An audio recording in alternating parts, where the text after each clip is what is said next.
संयुक्त राष्ट्र सुरक्षा परिषद में फेल हुआ पाकिस्तान का एजेंडा।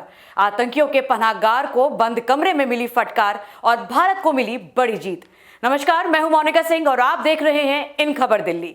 पाकिस्तान ने पहलगांव हमले के बाद बड़े तनाव के बीच संयुक्त राष्ट्र सुरक्षा परिषद की बंद कमरे की बैठक की मांग की थी, लेकिन ये उसके लिए ही उल्टी पड़ गई। बैठक में सदस्यों ने पहलगांव हमले को लेकर पाकिस्तान से कड़े सवाल पूछे हैं। यूएनएससी में पाकिस्तानी अपना प्रोपेगेंडा चलाना चाह रहा था, पर कायर पाकिस्तान एक बार फिर फेल हो गया है। भारत और पाकिस्तान के बीच बढ़ते तनाव के बीच 15 देशों की सुरक्षा परिषद ने कश्मीर हमले पर बंद कमरे में बुलाई गई संयुक्त राष्ट्र सुरक्षा परिषद की बैठक बिना किसी नतीजे, बिना किसी बयान या रिलीज के खत्म हो गई है। ये बैठक पाकिस्तान के अनुरोध पर बुलाई गई थी। पाकिस्तान की कहानी पूरी तरीके से इस बैठक में खारिज कर दी गई है। सूत्रों की माने तो सुरक्षा परिषद के सदस्यों ने पहलगांव हमले को लेकर पाकिस्तान के फॉल्स फ्लैग ऑपरेशन की कहानी को सिरे से खारिज कर दिया है। सदस्यों ने उल्टे पाकिस्तान से ही उसके पाले में चल रहे आतंकवादी संगठन लश्कर-ए-तैयबा के पहलगांव आतंकी हमले में शामिल होने पर कड़े सवाल पूछे हैं, जिसमें 26 लोग मारे गए थे और जिसमें मुख्यतः पर्यटक ही थे। India remains committed to ensure that the situation there remains calm and peaceful. We are committed to all the agreements that we have signed on this issue. We note that there were some who tried to project an alarmist approach to the situation, which is far from the ground realities. Of particular concern is that one state is using terminology of jihad against and promoting violence in India, including by the leaders. Friends, violence is no solution to the problems that all of us face.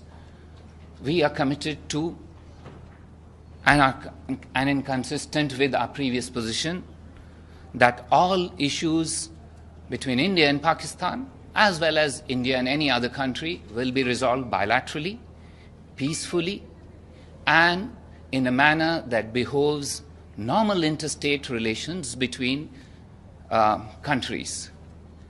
We are saddened that terrorism is being fueled. Language and incendiary talk of jihad is being mentioned by people who should know better. All of you are understanding of the situation here. I do not need to tell you what was the outcome of the close consultations. You will yourself know about it. We stand ready to continue our efforts towards peaceful resolution of all issues in an atmosphere free of terror and violence.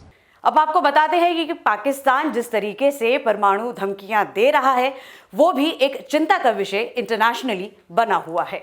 सूत्रों के अनुसार पहलगांव के western घाटी में आतंकवादी हमले की निंदा की गई। कुछ सदस्यों ने खास तौर पर नाम पूछकर धार्मिक आस्था के आधार पर पर्यटकों को अपना निशाना बनाया। ये भी मुद्दे जानने की कोशिश की गई कि आखिरकार ऐसा क्यों किया गया। इस दौरान पाकिस्तान के मिसाइल परीक्षणों और परमाणु धमकी को लेकर भी चिंता जताई गई है और तनाव बढ़ाने वाले कारण भी पूछे गए हैं। पाकिस्तान ने सोमवार को 120 किलोमीटर रेंज वाली फतेह मिसाइल का परीक्षण किया और यह पहली बार नहीं है। आपको बता दें कि इससे पहले इसने अब्दाली मिसाइल का परीक्षण किया, जिसकी रेंज 450 किलोमीटर थी। पाकिस्तान की गीदड़ भभकी और उसके फॉल्स प्रोपेगेंडा पर फुल स्टॉप तो लग ही गया है, लेकिन इतना जरूर है कि पाकिस्तान अब इंटरनेशनली भी एक्सपोज होता हुआ नजर आ रहा है। कुछ ऐसी और खबरें आप देखते रहिए इन खबर दिल्ली पर।